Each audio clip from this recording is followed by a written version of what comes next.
I rise today to honor the life of my friend, Congressman Walter Jones, Jr., a man who was known by all of us throughout his many years serving in this chamber for his kindness, his Southern charm, and his big heart, his fierce independence, and his pursuit of peace. Walter left us on February 10th, his 76th birthday. He lived a long life of service, 4 years in the North Carolina National Guard, 10 years in the North Carolina General Assembly, and nearly 25 years serving in these halls. Walter stayed true to himself throughout this time, following his heart. He was never afraid to challenge the status quo, often to the chagrin of leaders. We found a common bond and friendship around shared ideals of putting people before politics, putting service above self. He knew that when we see each other as people, as public servants, not just as Republicans and Democrats, that this is when we have the opportunity to find common ground and work toward our common goal of serving the people of this country. Now, in 2002, Walter voted for the Iraq War, the war that I served in, the war that took the lives of my brothers and sisters in uniform, the war that took the lives of over 4,000 U.S. service members and over 100,000 Iraqis. Walter shared with me, as he shared with many others, that this vote that he took was the biggest regret of his time in public service. He shared how when he attended a funeral at Camp Lejeune for a 31-year-old Marine who was killed in Iraq in March of 2003 while evacuating wounded troops, everything changed for Walter. Because he sat there and he heard this Marine's widow in front of their 3 children read the final letter that this Marine sergeant sent home.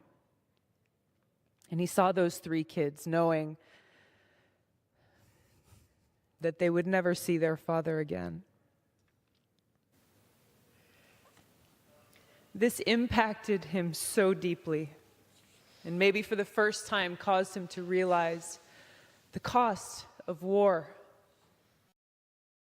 and who pays the price.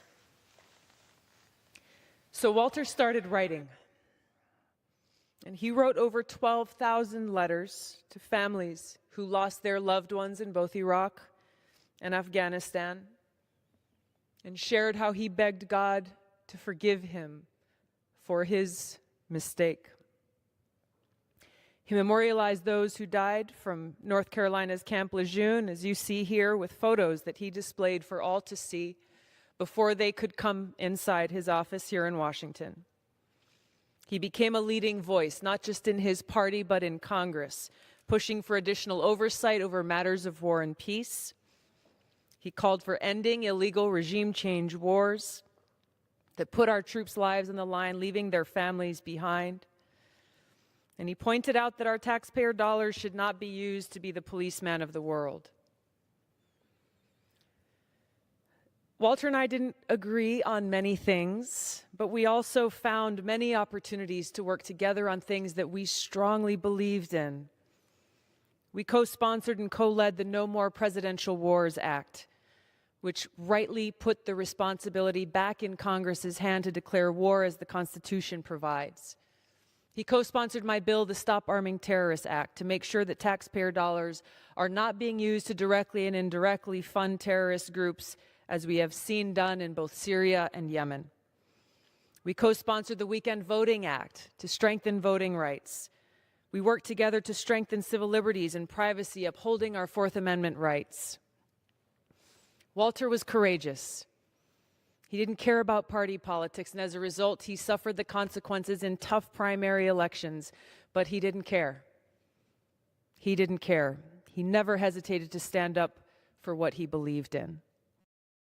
So while Walter and I were 2 very different people, Coming from two very different places, Walter was my dear friend, fellow service member, and my brother.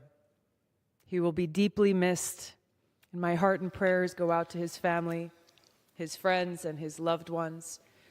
And we all know that Walter's legacy of service and his principles and values will continue to live on in Washington, in the halls of Congress, and in the lives of the many people who he touched. I yield back.